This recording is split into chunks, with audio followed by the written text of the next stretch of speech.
Ito guys, galing na pala kami ng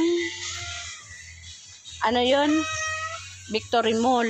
Tapos wala doon yung hinahanap namin. Nandito kami sa 167 guys. Ayan na napamili ni Jilek. Ayan. Ayaw niyo mapa-umuwi mga guys. Mag-ikot-ikot daw muna kami. Kabili na siya ng hanger. Tsaka yan. Sa sunod, next week naman yung lagayan niya ng damit.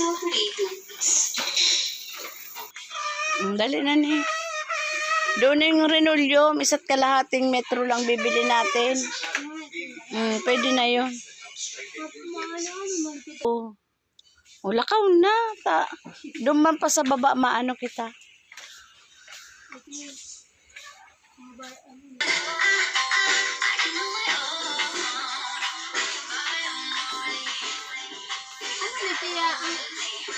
Ewan kung mga ano yan. Parang yung ano ng kandila.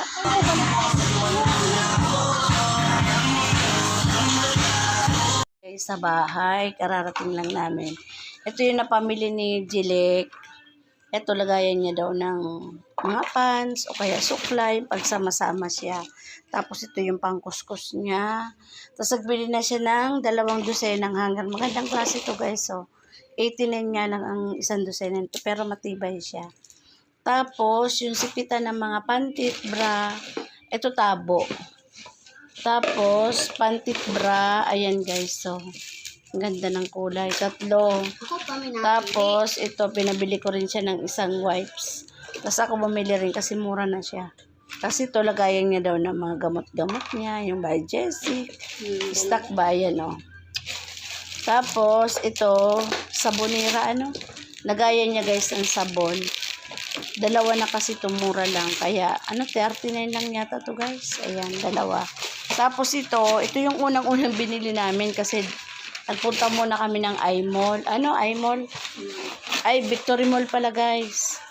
Bukod man ipagkadukduk. Ayan o, maganda yan guys. Tapos ito, 2 yarda tong Renolium. Ito ang binili namin na. Tapos, wala na ano. Sukat mo daw ito na kung maganda. Ayan guys.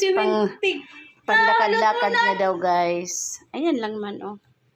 Ayan guys. Ang ganda pati ng kulay. Ako nagpili ng kulay niyan guys. Ito mo nang... Hindi pa. Siyempre galing tayo sa labas. So ayan.